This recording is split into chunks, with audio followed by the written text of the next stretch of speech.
Guys, adakah ini benar guys? Di mana dikatakan Jokowi dengan tegasnya menyatakan bahawa akan keluar daripada WTO. Hello guys, bismillahirrahmanirrahim. Assalamualaikum warahmatullahi wabarakatuh. Allahumma salli ala sayyidina Muhammad wa ala ali sayyidina Muhammad. Guys, selamat datang ke Musa Channel. Ini adalah channel YouTube aku, Musa bin Muhammadirin Channel. Kepada subscriber, kepada viewer di luar sana yang baru saja terjumpa Musa Channel, jangan lupa guys, berikan sokongan kalian kepada channel ini dengan menekan ataupun klik tombol subscribe, like dan komen di bahagian komentar di bawah. Dan kepada subscriber yang sedang menonton video ini yang sudah pun support Musa Channel, aku mengucapkan ribuan terima kasih guys. Kalian semua memang gratis. Dan aku sentiasa mendoakan agar semua kalian di luar sana dipermudahkan segala urusan, dibukakan pintu-pintu rezeki, dihindarkan, dijauhkan daripada segala malapetaka dan juga dihindarkan daripada segala fitnah akhir zaman guys. Amin amin ya rabbal alamin.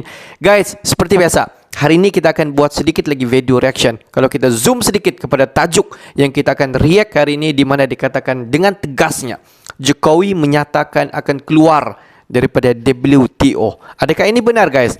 Apa-apa pun, jom kita tonton dulu video ini. Seperti biasa di hujung nanti baru kita akan bagi sedikit kita punya respon mengenai video ini guys. Benar ataupun tidak, tonton video ini sampai habis. Jom semak video ini.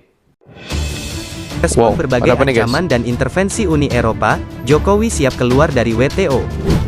Apa-apaan ini? Kalau perlu kebijakan perpu, ya perpu saya keluarkan. Kalau perlu perpres saya keluarkan. Kalau saudara-saudara punya peraturan menteri keuangan, keluarkan untuk menangani negara, tanggung jawab kita kepada 267 juta rakyat kita. Kalau mau minta perpu lagi, saya buatin perpu. Kalau saudara belum cukup, asal untuk rakyat, asal untuk negara, saya pertaruhkan reputasi politik saya. Waduh guys, Keberanian-keberanian seperti itu yang kita kadang-kadang membayangkan, waduh ini nanti kita di-ban di sini, di-ban di sini, di-stop di sini, di WTO kalah. Ya kalah ya nggak apa-apa lah, kalah. Tapi kalau kita nggak berani nyoba, coba. Kapan kita akan melakukan hilirisasi, kita akan stop ekspor raw material. Sampai kapanpun, sampai kapanpun. sampai kapanpun guys. Channel bagi-bagi guys. Sahabat bagi-bagi untuk merespon berbagai ancaman dan intervensi dari negara-negara Eropa. Dikutip dari info Istana, Jokowi bakal keluar dari Organisasi Perdagangan Dunia atau WTO. Eropa mencoba mengancam Jokowi dengan gugatan itu, namun, justru Jokowi mengancam balik dengan mengatakan akan keluar dari WTO, jika Uni Eropa terus lakukan hal-hal yang tidak masuk akal dan merugikan NKRI. WTO sendiri adalah produk buatan Eropa, jadi sudah sepantasnya mereka akan membela tuannya sendiri. Jokowi kesal dengan kebijakan yang terus dilarang oleh negara-negara barat itu. Mereka selalu bermain keroyokan untuk menggencet negara berkembang, agar patuh terhadap negara Eropa. Pasal demi pasal mereka tuangkan, untuk menjatuhkan sedikit semangat perjuangan dari negara berkembang, untuk berubah menjadi negara maju.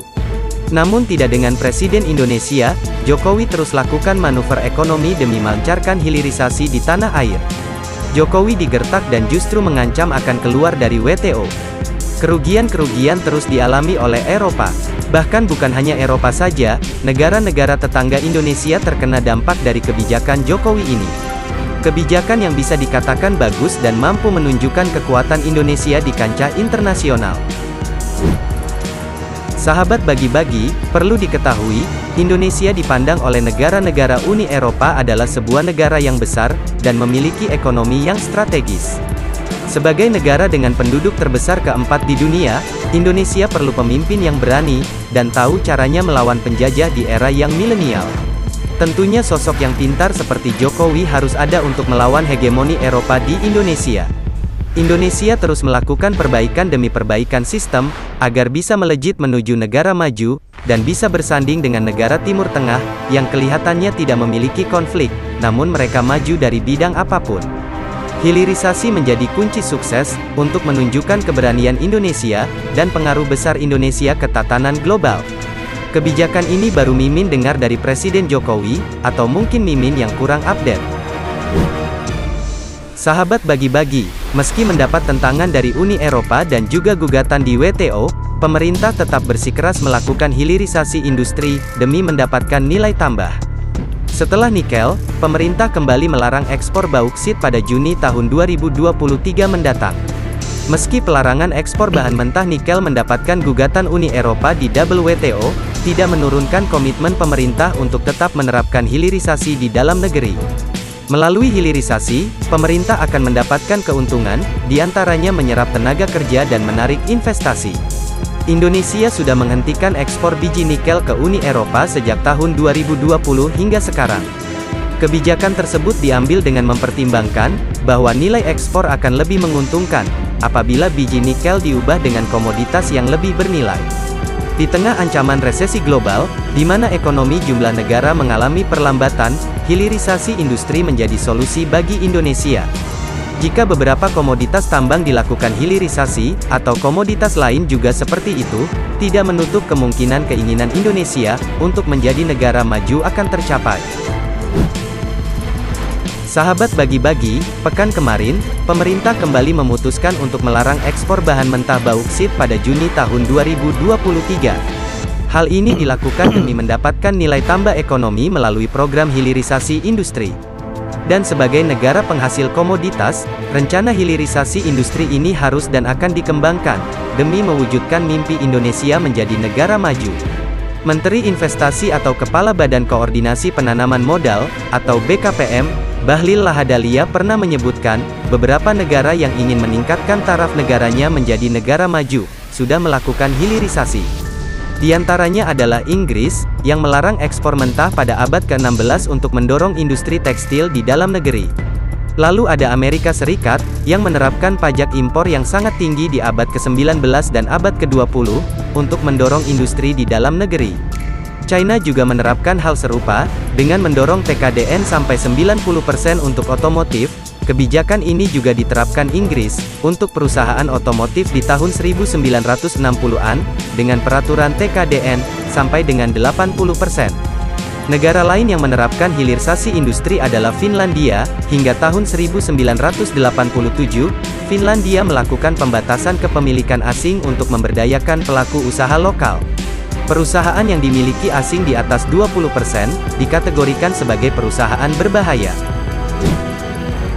Sahabat bagi-bagi, apa yang dilakukan oleh pemerintah Indonesia, dinilai, sebenarnya bukanlah hal yang salah. Beberapa negara maju pun juga melakukan hal serupa. Dan sudah waktunya Indonesia mendapatkan nilai tambah dari kekayaan alamnya sendiri. Lalu, pertanyaannya, kenapa Indonesia sampai mati-matian melarang ekspor bahan mentah, meski harus berhadapan dengan gugatan banyak negara di WTO? Sahabat bagi-bagi, ternyata jawabannya adalah, untuk mengubah nasib Indonesia. Meski mendapat banyak tantangan dari beberapa negara, Indonesia tetap bersikeras menerapkan hilirisasi. Dari sisi ekonomi nasional, pemerintah mengklaim akan mendapatkan banyak manfaat dengan hilirisasi dan industrialisasi. Misalnya, hilirisasi pada nikel, telah mampu meningkatkan ekspor besi baja 18 kali lipat di tahun 2014, angkanya sekitar 16 triliun rupiah. Di tahun 2021, langsung melonjak menjadi 36 triliun rupiah. Di akhir tahun 2022, sumbangan dari nikel ditargetkan bisa mencapai 440 triliun. Besar guys. Hilirisasi tersebut mampu menciptakan lapangan kerja, menciptakan nilai tambah, meningkatkan devisa dan membuat neraca perdagangan positif. Kalau kita tidak bisa beranjak dari hilirisasi, maka value tidak bertambah. Oleh karena itu hilirisasi sebagai komoditas terus didorong oleh pemerintah. Karena itulah setelah nikel pemerintah akan mendorong hilirisasi bauksit, tembaga, dan juga timah. Hal ini tentu untuk mengoptimalkan penerimaan negara dari ekspor sektor minerba. Dalam konteks sekarang ini tentu hal ini bisa menjadi pemasukan bagi pemerintah di saat perekonomian sejumlah negara melambat, sementara kebutuhan komoditas terus meningkat. Sahabat bagi-bagi, maka dari itu jangan santuy terus. Marilah menjadi pemuda yang tahu akan masa depan yang akan diraih Indonesia. Jika Indonesia kuat dan maju, maka kita sebagai pemuda-pemudi bangsa akan sejahtera. Merdekalah kita seutuhnya. Guys. Merdeka. Hurrah!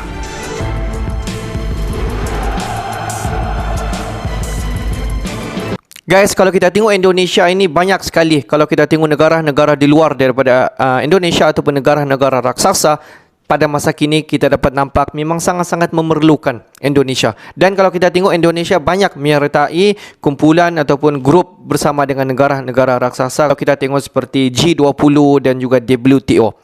Dan kalau kita tengok di dalam WTO itu sebenarnya memang sangat-sangat memerlukan Indonesia. Sebab apa guys? Sebab kalau kita tengok Indonesia merupakan salah satu negara di dunia ini yang mempunyai bahan-bahan alam semula jadi, khususnya bahan-bahan mentah dalam satu kuantiti yang banyak sekali dan dapat mengekspor dalam satu jangka masa yang panjang guys. Jadi kita dapat nampak bahawa betul lah kata-kata daripada Jokowi di mana kita beri kepada negara-negara di luar daripada Indonesia, dan juga kita mahu negara-negara di luar daripada Indonesia terus bergantung kepada Indonesia untuk menjadikan ekonomi negara mereka bangun. Dan tanpa bahan-bahan mentah daripada Indonesia, ekonomi negara mereka akan turun. Dan kata-kata Jokowi ini menjadi satu realiti guys. Dan kalau kita tengok banyak negara-negara di luar daripada Indonesia, khususnya negara-negara WTO, bergantung, boleh dikatakan 100% kepada Indonesia. Dan kalau kita tengok beberapa bulan yang lepas, Indonesia banyak sekali kita tengok dilawan di dalam sidang WTO. Dan aku yakin dan percaya semua yang sedang menonton video ini faham dan tahu kondisi Indonesia kenapa dibawa di dalam persidangan WTO dan apa masalah sebenarnya yang timbul. Dan justru daripada apa yang berlaku itu, di mana Jokowi dikatakan memberi amaran kepada WTO dan akan terus menghalang Indonesia untuk melakukan realisasi, di mana Indonesia tidak akan berkompromi dan Indonesia dikatakan akan keluar daripada WTO guys. Dan sebenarnya tindakan Jokowi ini menyebabkan sebilangan daripada semua anggota-anggota WTO terkejut besar, dan semua negara-negara di dunia sangat-sangat memerlukan Indonesia untuk mengekspor bahan-bahan mentah, khususnya nikel, bauxit, tembaga, kelapa sawit dan banyak lagi bahan-bahan mentah daripada Indonesia. Mungkin mereka dapat mencari pengganti Indonesia untuk suplai bahan-bahan mentah, tetapi dalam kuantiti yang sangat-sangat terhad dan satu jangka masa yang pendek. Itu bezanya negara-negara yang mampu suplai bahan-bahan mentah bersama dengan Indonesia. Jadi guys, bagaimana pendapat kalian? Adakah kalian bersetuju dengan pendapat Jokowi ataupun amaran tegas Jokowi akan keluar daripada WTO dan biarkan WTO merayu kepada Indonesia untuk mengekspor ataupun untuk masuk balik ke dalam WTO? Pendapat kalian bagaimana? Okeylah guys, untuk hari ini sampai di sini saja sedikit information daripada Musa Channel. Dan kepada subscriber, kepada viewer di luar sana yang belum lagi klik button subscribe, please guys to klik button subscribe, like dan komen di bahagian komentar di bawah. Akhir kata daripada Musa Channel, thanks for watching my video. Assalamualaikum warahmatullahi wabarakatuh guys. See you the next video guys.